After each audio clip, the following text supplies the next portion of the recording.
एक साक्षात्कार में डॉक्टर अरंडा बताते हैं कि सुपरम्यून एक ऐसी घटना है जो तब होती है जब पूर्णिमा पृथ्वी के सबसे निकट की कक्षा में होती है। ये साल में कई बार हो सकता है, लेकिन पिछले साल ऐसा नहीं हुआ। उस सुपरमून के दौरान 1 अरब लोग पूरी रात के लिए हिंसक रूप से वेयरवुल्फ में बदल गए। उन्हें नहीं पता कि इस बदलाव का कारण क्या था, लेकिन आज रात एक और सुपरमून होने वाला है। इसलिए अरंडा सभी को घर के अंदर रहने और खुले में न जाने की सलाह दी है। उन्होंने यह भी वादा किया कि वैज्ञानिक पहले से संक्रमित लोगों के लिए इलाज खोजने के लिए रात दिन काम कर रहे हैं। इस बीच वेस्ली अपने भाई की मौत के बाद अपनी भाभी लूसी और भतीजी एम्मा की देखभाल कर रहा है। एक पूर्व सैन्य कर्मी के रूप में अपने ज्ञान का उपयोग करते हुए वेस्ली पूरा दिन घर को वेयरवुल्फ से बचाने के लिए जाल बनाने में बिताता है। बगीचे में भालू के जाल बिछाए जाते हैं, पेपर स्प्रे और बिजली के तार बाड़ से जुड़े होते हैं, सुरक्षा कैमरे हर कोने में स्थापित और छत पर कांटेदार तार लगे हुए हैं। वेस्ली ने काम करते समय देखा कि पड़ोसी कोड़ी अपनी शूटिंग का अभ्यास कर रहा है और उसे बाहर बुलाता है क्योंकि बच्चे सड़कों पर हैं।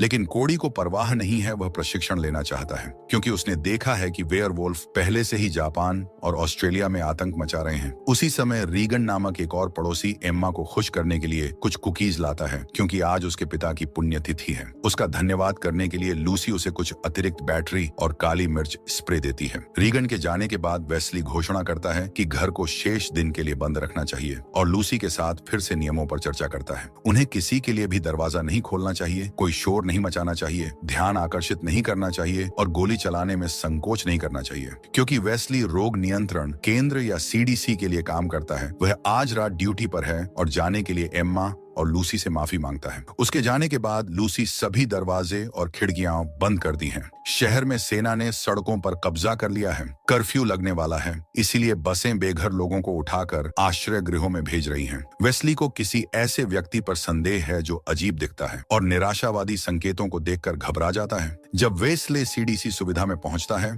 तो अरंडा उसे प्रेस के सामने वैश्विक त्वरित प्रतिक्रिया दल के नेता और प्रमुख आणविक जीव विज्ञानी के रूप में पेश करता है। दूसरे नंबर पर इवान और एमी मुख्य कैनिस ल्यूब्स जीव विज्ञानी और व्यवहारवादी हैं। अरंडा बताते हैं कि सुपरमून तेजी से डीएनए उत्परिवर्तन को ट्रिगर करता है और चांदनी के प्रति फोटोसेंसिटिव है। आज रात सीडीसी को इस उत्परिवर्तन को रोकने का एक तरीका मिल जाने की उम्मीद है और अब तक उन्होंने मून स्क्रीन नामक एक तरल विकसित किया है जो चांदनी और डीएनए के बीच एक अवरोध के रूप में काम करेगा। अगर यह ठीक रहा तो इसे इलाज के रूप में विकसित किया जा सकता है और सभी को अंदर रहने की याद दिलाते हुए सम्मेलन समाप्त करता है। इसके बाद सभी लोग सुविधा केंद्र के अंदर चले जाते हैं और सभी निकास बिंदु सील कर दिए जाते हैं। एमी अपने प्रेमी माइल्स के आगमन को देखती है जो पिछले साल एक वेयरवुल्फ में बदल गया था। उसे उनका आखिरी किस याद है और कैसे उसने उसे आश्वस्त किया कि प्रयोग के लिए स्वयं सेवा करना उसकी पसंद थी। माइल्स को